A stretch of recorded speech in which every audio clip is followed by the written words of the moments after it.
Instant ಪಡ್ಡು ಮಾಡೋದಕ್ಕೆ ನಾನಿಲ್ಲಿ 1 ಗ್ಲಾಸ್ನಷ್ಟು ಅಕ್ಕಿನ ತೊಗೊಂಡಿದ್ದೀನಿ. ನಾವು 1 ಗ್ಲಾಸ್ ಅಕ್ಕಿನ ತೊಗೊಂಡ್ರೆ ಅದು ಅರ್ಧದಷ್ಟು ಅವಲಕ್ಕಿನ ತೊಗೊಳ್ಬೇಕಾಗುತ್ತೆ. ಇವೆರಡನ್ನ ಒಂದ್ಸರಿ ಚೆನ್ನಾಗಿ ವಾಶ್ ಮಾಡಿ 10 ಮಿನಿಟ್ಸ್ವರೆಗೂ ಇದನ್ನು ನೆನೆ ಹಾಕಿ ಇಡಬೇಕು. ನಂತರ ಇದನ್ನು ಒಂದು ಮಿಕ್ಸಿ ಜಾರ್ಗೆ ಸೇರಿಸ್ಕೊಂಡು ಇದರಲ್ಲಿ 1-2 ಟೇಬಲ್ ಸ್ಪೂನಷ್ಟು ಹುಳಿ ಮೊಸರನ್ನ ಸೇರಿಸ್ಕೊಳ್ತಾ ಇದ್ದೀನಿ. ಯಾಕಂದರೆ ಇದನ್ನು ಇನ್ಸ್ಟೆಂಟಾಗಿ ಮಾಡೋದ್ರಿಂದ ಟೇಸ್ಟ್ ತುಂಬಾ ಚೆನ್ನಾಗಿರುತ್ತೆ.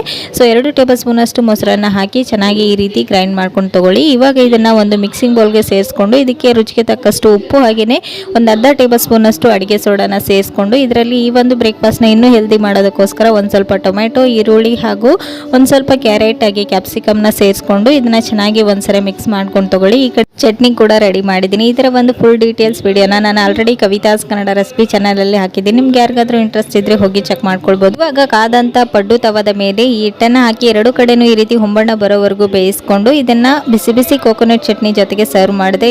5 ತಿನ್ನೋರು 10 ತಿಂತಾರೆ, ಅಷ್ಟು ಟೇಸ್ಟಿ ಆಗಿರುತ್ತೆ. Thank you for watching.